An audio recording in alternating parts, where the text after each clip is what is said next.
আসসালামু আলাইকুম। আমি মুক্তা আছি আপনাদের সাথে। দেশ ও দেশের বাহিরে যে যেখান থেকে ভিডিওটি দেখছেন, আশা করছি সকলে আল্লাহর রহমতে ভালো আছেন। আমিও আলহামদুলিল্লাহ ভালো আছি।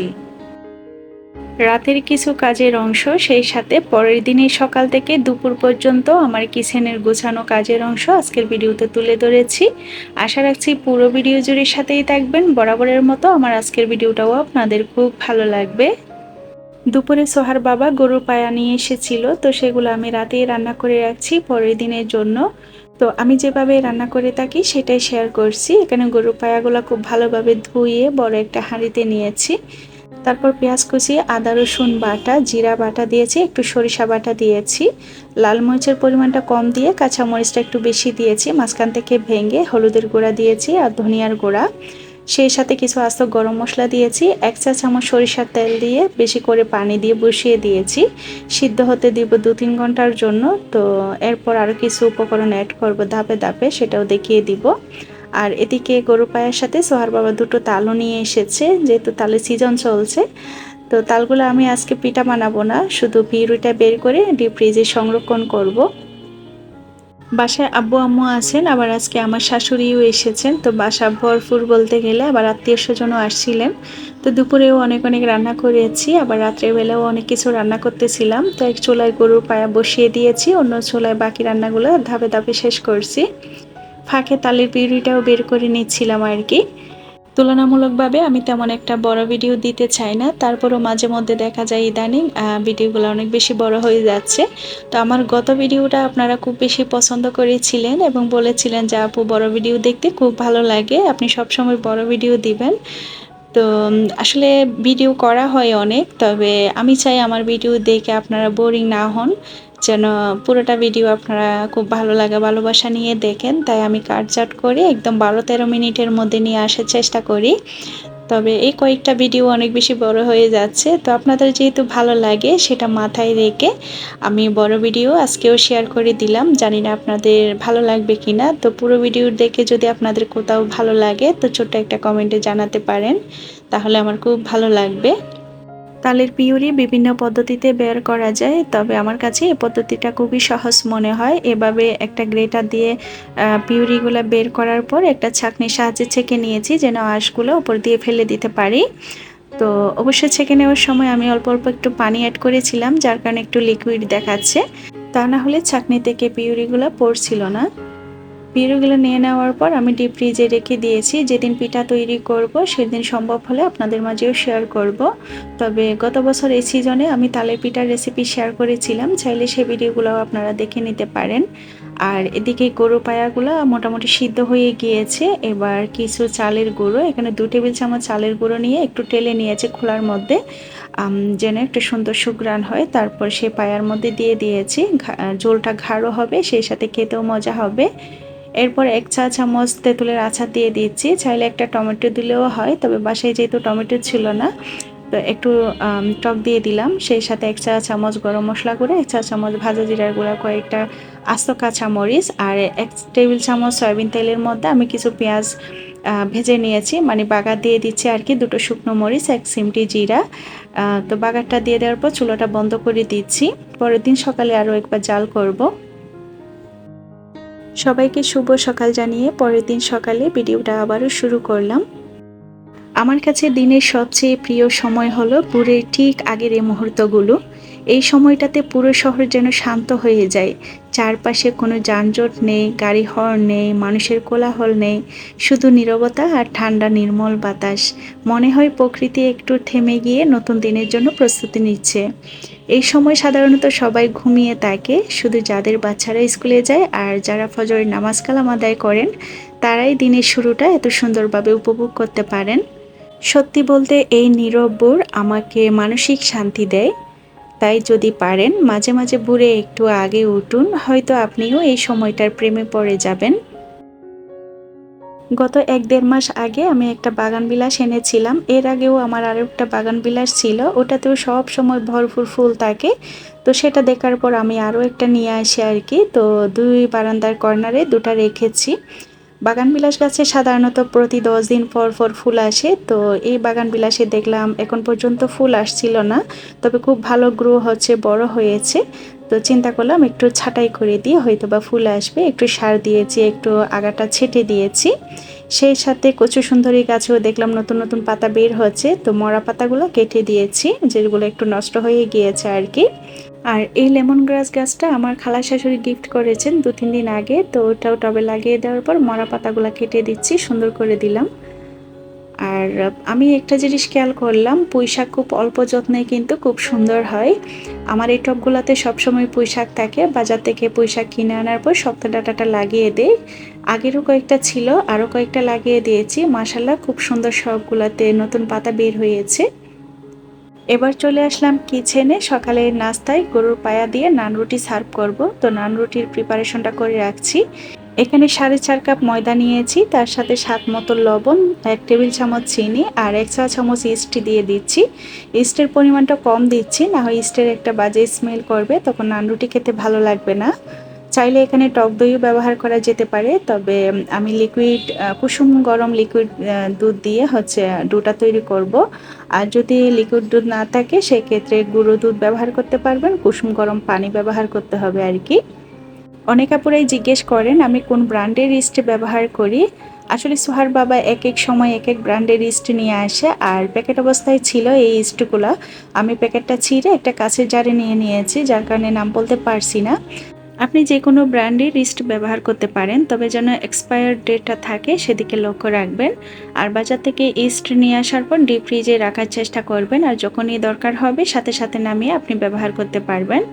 ডিপ ফ্রিজে রেখে রেখে ব্যবহার করলে অনেক দিন পর্যন্ত ইস্ট ভালো থাকে আর নষ্ট হয় না। নান রুটির ডোতে 2 টেবিল চামচ সয়াবিন তেল দিয়ে আমি আরও একবার মতে নিয়েছিলাম 2-3 মিনিট মতো, তারপর 20 মিনিটের জন্য রেস্টে রেখে দিয়েছি, তাহলে ফুলে ডাবল হয়ে যাবে। আর এদিকে চুলায় আমি গরুর পায়াগুলো তুলে দিয়েছি, একটা বলক তুলে নিব, তবে সিদ্ধ হয়ে গিয়েছে খুব ভালোভাবে। আর 20 মিনিট পর এবার রুটিগুলো তৈরি করতে আসলাম, ফুলে গিয়েছে। তারপর ছোট ছোট লেচি করে আমি যতগুলো রুটি তৈরি করব তত ভাগ করে এক সাইডে রেখে দিব। আর একটা এভাবে লেচি কেটে সাথে সাথে বানালেও কিন্তু ফুলবে না, তবে কিছু ছোট ছোট টিপস আছে নান রুটির ক্ষেত্রে আর কি। শুরুতেই এভাবে ছোট ছোট লেচি করে আলাদা আলাদা করে খুব সুন্দর শেপ করে এক সাইডে রেখে দিব, তারপরে এক একটা বেলে বেলে সাথে সাথে তাওয়ায় দিয়ে দিব, তাহলে কিন্তু সবগুলা নান রুটি ফুলকো হবে এবং খেতেও ভালো লাগবে। অনেক আপুরাই আমার এই রুটি বেলার পিঁড়িটা সম্বন্ধে জানতে চেয়েছেন, এটা আমি কোথা থেকে নিয়েছি, কত দিয়ে নিয়েছি। এটা আমি একটা পেজ থেকে নিয়েছিলাম, সাথে এই বেলুনটাও দিয়েছিল আর কি। এটা যেহেতু মার্বেলের, ওজনে একটু ভারী, আর এটার দাম পড়েছিল চার্জ সহ 900 টাকা। যেহেতু কয়েকদিন আগেই নিয়েছি, তো এই মুহূর্তে আমার পেজের নামটা মনে পড়ছে না, তবে এইরকম অসংখ্য পেজ আছে, আপনারা যে কোনো একটা থেকে নিতে পারবেন, ভালো পড়বে আশা করি। এই মুহূর্তে যদি আপনি আমার ভিডিওটি দেখে থাকেন তো প্লিজ একটি লাইক দিয়ে বাকি ভিডিওটা কন্টিনিউ করবেন। আর যদি চ্যানেলে নতুন হয়ে থাকেন, এই প্রথমবার যদি আজকে আমার ভিডিওটি দেখে থাকেন, পরবর্তীতে যদি এই ধরনের ভিডিও আপনি আরও পেতে চান, চাইলে চ্যানেলটি সাবস্ক্রাইব করে পাশে থাকা অল অপশনটি প্রেস করে রাখতে পারেন। এতে করে আমি নতুন ভিডিও আপলোড করার সাথে সাথে আপনার ফোনে নোটিফিকেশন আকারে চলে যাবে, আর আপনি সেই ভিডিওটা সময় সুযোগ করে দেখে নিতে পারবেন। কাজগুলো যদি অলরেডি করে থেকে থাকেন তো আপনাকে অসংখ্য ধন্যবাদ। আচ্ছা, এবার গত ভিডিওতে করা একজন দিদির কমেন্ট তুলে ধরছি। কমেন্টটা পড়ে আমার মন ছুঁয়ে গিয়েছে, তাই আপনাদের মাঝেও শেয়ার করলাম। অরুন্ধতী রয় আইডি থেকে দিদি লিখেছেন, দিদি বিডিএস ডাক্তার, ইন্টার্নশিপের সময় একা থাকতে গিয়ে গোদর পরিষ্কার করার জন্য আমার ভিডিও দেখা শুরু করেছিলেন 2-3 মাস আগে আর কি। এখন থেকে নিয়মিত দেখেন। দিদির মা ক্যান্সারের জন্য কেমোথেরাপি নিচ্ছেন, তাই এখন মায়ের সব দেখাশোনা দিদি নিজেই করেন। আমার ভিডিওগুলো দেখে দিদি অনেক কাজ শিখতে পেরেছেন, কাজে খুব সাহায্য করেছে। দিদি আমার খুব প্রশংসাও করেছেন, সেই সাথে আরও লিখেছেন, মেয়েরা হোম মেকার বা জব হোল্ডার যেটাই হতে চায়, সম্পূর্ণ নিজের চয়েস, সবার প্রতি সমান শ্রদ্ধা। তবে আমার ভিডিওগুলো দেখে দিদি বুঝেছে যে যেটাই হয় নিজের কাজ এমন আন্তরিকতা আর ডেডিকেশন দিয়ে করলে সব ক্ষেত্রেই সাফল্য আসে। অসংখ্য অসংখ্য ধন্যবাদ দিদি, এত সুন্দর করে আপনার মূল্যবান মতামত আমাকে কমেন্টের মাধ্যমে জানানোর জন্য। আমাদের বাসায় একটা সমস্যা, সবাই মিলে একসাথে সকালের নাস্তাটা কখনোই করা হয় না। এক একজন এক এক টাইমে উঠে এক এক টাইমে করে। তো এখন আমি, আমার মা আর আমার শাশুড়ি মিলে সকালের নাস্তাটা করে নিচ্ছি। তবে রাতের খাবারের চেষ্টা করি পরিবারের সবাই যেন একসাথে বসি, তবে সেটাও যে সব সময় সম্ভব হয় তা না। বাচ্চাদের যেহেতু স্কুল থাকে, আবার অনেক সময় তাদের বাবা বিভিন্ন কাজের সুবাদে আটকে যায়, বাসায় আসতে লেট হয়। তো সব কিছু মিলিয়ে আসলে চেষ্টা থাকে আর কি। ইসলামে একসাথে খাবার খাওয়ার মধ্যে রহমত ও বরকতের কথা এসেছে। এই ছোট্ট অভ্যাসটাই কিন্তু আমাদের পারিবারিক বন্ধনকে আরও দৃঢ় করে, ভালোবাসা ও আন্তরিকতা বাড়িয়ে দেয়। একজন আপু আমার ছাইয়ের রেসিপি দেওয়ার জন্য অনেক রিকোয়েস্ট করেছিলেন। আসলে তেমন কিছুই না, তবে এক একজন এক একভাবে চা তৈরি করে। যেহেতু আমরা সবাই সকালে দুধ চাটাই পছন্দ করি, তো প্রতিদিন দুধ চাটা তৈরি করা হয়, একটু দেখিয়ে দিলাম। আমি আগে লিকারটা তৈরি করে তারপর দুধ চিনি মেশাই আর কি। এবার একটা আপনাদেরকে দুঃখের সংবাদ দিব। সোহার বাবার শখের কবুতর ছিল অনেকগুলা, আপনারা অনেক ভিডিওতে দেখেছিলেন। তো কবুতরগুলো মাশাআল্লাহ প্রতিটা খাঁচা ভর্তি ভর্তি বাচ্চা হচ্ছিল, ডিম দিচ্ছিল। তো খুব সুন্দর যাচ্ছিল আসলে। তো একদিন হঠাৎ একজন চোরের আক্রমণ হয়, যদিও সুরক্ষিত সিসি ক্যামেরা লাগানো তো আছে। এরপরেও ওই যে বাগে না থাকলে যেটা হয় আর কি, সিসি ক্যামেরার যে নোটিফিকেশন যায় তার ফোনে, সেটা খেয়াল করিনি। তো রাত্রে চোর এসে সবগুলা কবুতর নিয়ে যায়। এখান থেকে প্রায় যে মা কবুতরগুলো ছিল, ডিম ছিল, ছোট ছোট বাচ্চা ছিল, মাদেরকে নিয়ে গিয়েছে, ছোট ছোট বাচ্চাগুলো রেখে গিয়েছে আর কি। তো একটা পরিত্যক্ত কবুতরের খাঁচা ছিল, মানে ঘর ছিল আর কি। সে খাঁচাটাতে যতটুকু পেরেছে, যতগুলাই জায়গা হয়েছে সবগুলাই নিয়ে গিয়েছে আর কি ছাদ দিয়ে। তো যাই হোক, আল্লাহ যাই করেন ভালোর জন্যই। আর নতুন করে কেনা হয়নি, যা আছে ছোট বাচ্চাগুলো একটু বড় হয়েছে, মাত্র কয়েক জোড়া আছে। আমি গত একটা ভিডিওতে দেখিয়েছিলাম আমার আম্মু ছাদে টবের মধ্যে কিছু কলমি শাক লাগিয়ে দিয়েছিল। তো সেগুলো মাশাআল্লাহ অনেক বড় হয়ে গিয়েছে মাত্র কয়েক দিনে। সেগুলো তুলে নেওয়া দরকার, আগেগুলো তুলে নিলে আরও নতুন করে নাকি অনেক কলমি বের হবে, তাই শাকগুলো তুলে নিচ্ছি। পরিমাণে তেমন একটা ছিল না, চিন্তা করলাম যেহেতু অল্প কয়েকটা, আর পরিবারের সদস্যের সংখ্যা তো এখন অনেকজন আছি, তো এগুলো শুটকি দিয়ে রান্না করব আর আপনাদের সাথে রেসিপি শেয়ার করব। নিজের টবে লাগানো আসলে শাক অল্প হলেও এর অনুভূতিটা আসলে অন্যরকম। আর শাকগুলো আমি কাটার আগে খুব ভালোভাবে ধুয়ে নিয়েছি, ধুয়ে কেটে তারপর রান্না করব। আচ্ছা, এদিকে শাকগুলা কেটে নিতে নিতে আরও একজন আপুর কমেন্ট তুলে ধরছি। শাহিন আক্তার কানম আপু চট্টগ্রাম থেকে নিয়মিত আমার ভিডিওগুলো দেখেন। তো আপুর রিকোয়েস্ট ছিল পরবর্তী ভিডিওতে আপুর নামটা নেওয়ার জন্য বা আপুর কমেন্টটা তুলে ধরার জন্য। শাহিন আপু, আপনাকে অসংখ্য ধন্যবাদ আমাকে কমেন্টস করার জন্য। এরকম আরও অসংখ্য আপুরা আছেন যারা আমাকে প্রতিনিয়ত কমেন্ট করেন এবং আপনাদের নামগুলো বলতে বলেন বা আপনাদের কমেন্টটা তুলে ধরতে বলেন। আপনাদের সবার জন্য রইল মন থেকে অনেক অনেক ভালোবাসা। তবে আমি চেষ্টা করব এক একটা ভিডিওতে এক একজন আপুর নাম নেওয়ার জন্য। সব আপুর নাম তো আর এক ভিডিওতে নেওয়া সম্ভব নয়, তাই আমি একের পর এক সব আপুদের নাম বলবো ইনশাল্লাহ। আমার ননদ তাদের পুকুরের বড় একটা পাঙ্গাস মাছ আমাদের জন্য পাঠিয়েছেন। নর্মালি আমার পাঙ্গাস মাছ খুবই পছন্দের, যদি হয় নদীর বা পুকুরের বড় মাছ আর কি। চাষেরগুলো তেমন একটা ভালো লাগে না। তো সে মাছটাই আজকে হচ্ছে ভুনা করব। মাছগুলা কেটে আমি লবণ হলুদ আর একটু মরিচ দিয়ে ভেজে নিচ্ছি। আরেক চুলায় হচ্ছে যে শুটকি রান্না করব কলমি শাক দিয়ে, সেটা করে নিচ্ছি।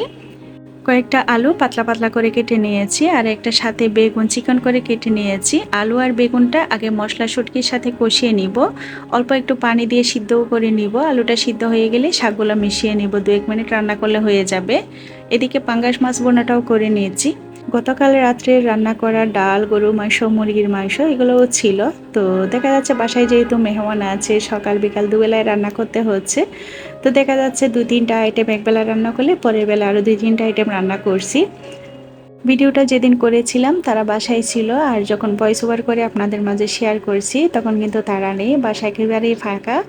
আমার আব্বু আম্মু শাশুড়ি তারা একসাথে আবার চলে গিয়েছে বাড়িতে। বাঁশপাতা শুটকি দিয়ে এই রান্নাটা করেছিলাম, খেতে কিন্তু খুবই ভালো লাগে। আর চিংড়ি মাছ দিয়ে ঢেঁড়স ভাজিও করে রেখেছি, ওটা শেয়ার করিনি।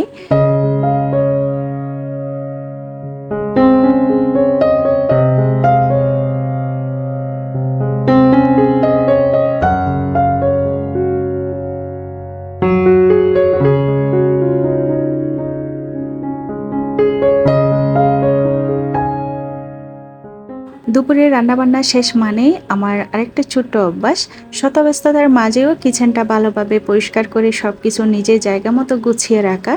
কারণ আমি বিশ্বাস করি গুছানো কিচেন শুধু দেখতে সুন্দর নয়, এটা একজন গৃহিণীর কাজও অনেক সহজ করে দেয়।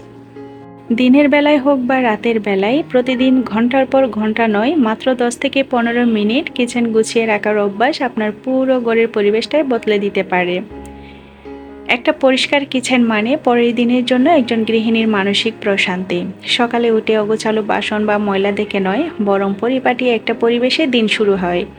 এতে সময় বাঁচে, খাবার স্বাস্থ্যসম্মত থাকে, পোকামাকড়ের ঝুঁকিও কমে। আমরা নিজেদের পরিবারের জন্যই তো রান্না করি, তাই না? তাই কিচেনের পরিচ্ছন্নতাও পরিবারের প্রতি ভালোবাসারই একটি প্রকাশ।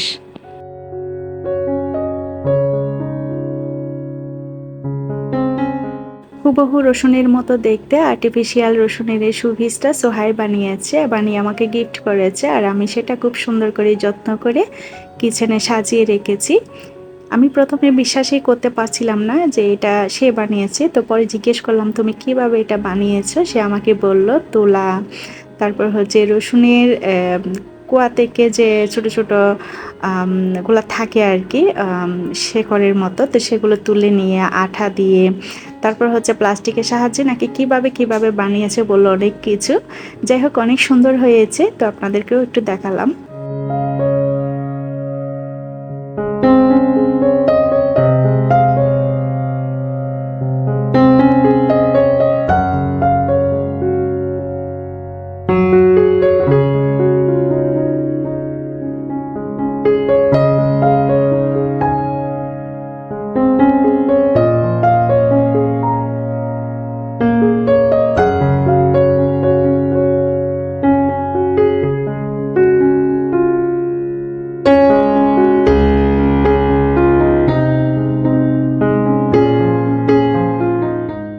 আজ এই পর্যন্তই। আল্লাহ সবাইকে সুস্থ রাখুন, ভালো রাখুন এবং সুখে রাখুন সে কামনা করে, আর আমার পরবর্তী ভিডিও দেখার আমন্ত্রণ জানিয়ে আজকের ভিডিওটা এখানেই শেষ করছি। আল্লাহ হাফেজ।